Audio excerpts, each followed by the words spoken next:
Hi masters, అందరికీ నమస్కారము. మనం జీవిత ధ్యేయం బుక్ నుంచి రోజు కొద్దిగా తెలుసుకుంటున్నాం కదా. ఈరోజు మరికొద్దిగా తెలుసుకుందాం. ముందుగా బ్రహ్మర్షి పితామహ దంపతులకు నమస్సుమాంజలు. ఇంతవరకు మనము ముచ్చటైన మన 3 స్థితులు గురించి తెలుసుకున్నాం. ఈరోజు 7 గొప్ప నేర్చుకోవడాలు గురించి తెలుసుకుందాం. మానవుడు ఎప్పుడూ నేర్చుకుంటూనే ఉండాలి.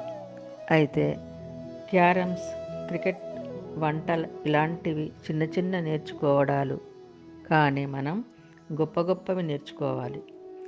మరి గొప్పవి ఎక్కడున్నాయి? గొప్ప అంతా ప్రకృతిలో ఉంది.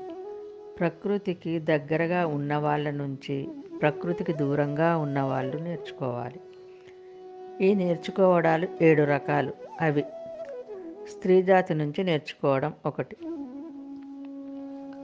మానవ జాతిని 2 రకాలుగా విభజించవచ్చు: స్త్రీ జాతి, పురుష జాతి. స్త్రీ జాతి ప్రకృతికి దగ్గరగా ఉంటుంది, అందుకే స్త్రీని ప్రకృతితో పోల్చారు. స్త్రీ జాతి నుంచి పురుష జాతి ఎప్పుడూ నేర్చుకుంటూ ఉండాలి. వాటిలో ముఖ్యంగా శరణాగతి తత్వం, అంటే తనను కోల్పోవడం కాదు, సర్వార్పణం, అహం రహిత భావన, వినయం, ప్రేమ, దయ, కరుణ, సహనం, నేర్పు. రెండవది, వయస్సులో చిన్నవాళ్ళ నుంచి నేర్చుకోవడం. మానవ జాతిని వయస్సు పరంగా 2 రకాలుగా విభజించవచ్చు: వయస్సులో పెద్దవాళ్ళు, వయస్సులో చిన్నవాళ్ళు. చిన్నవాళ్ళకి ఏమీ తెలియదు అని పెద్దవాళ్ళు అనుకుంటూ ఉంటారు, కానీ ఒక గొప్ప సత్యం మర్చిపోతారు. చిన్నవాళ్ళు అంటే మన తర్వాత వాళ్ళు, మనకంటే ఒక జన్మ ముందు ఉన్నవాళ్ళు, అంటే అనుభవరీత్యా ఒక అడుగు ముందు ఉన్నవాళ్ళు. చిన్నవాళ్ళు ప్రకృతికి దగ్గరగా ఉన్నవాళ్ళు, కల్మషరహితులు. చిన్నవాళ్ళ నుంచి వస్తున్న ప్రతి మాట కూడా చాలా విలువైనది కనుక పెద్దవాళ్ళు చిన్నవాళ్ళ నుంచి సదా నేర్చుకుంటూ ఉండాలి. ఇక మూడవది, పల్లెవాసుల నుంచి నేర్చుకోవడం.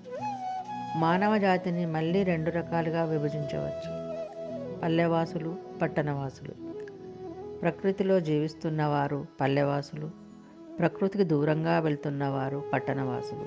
పల్లెవాసుల్లోని ఉదయాన్నే లేవడం, లేచిన దగ్గర నుంచి ఒళ్ళు వంచి బాగా కష్టపడడం, ఉన్నంత మేరకు తృప్తిగా భుజించడం, కలిసిమెలిసి జీవించడం, ఆరుబయట నిద్రించడం, ప్రకృతి దేవతలను గౌరవించడం, కల్మషం లేని మాటలు, మంచి గాలి, వెలుతురు, మసాలాలు లేని ఆహారం, ఆడంబరాలు లేని జీవితం.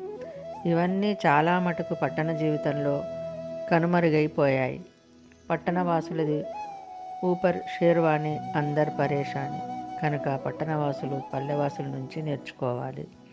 ఓకే మాస్టర్స్, ఈరోజు మనం 3 గురించి నేర్చుకున్నాం. మిగతావి మళ్ళీ రేపు నేర్చుకుందాం.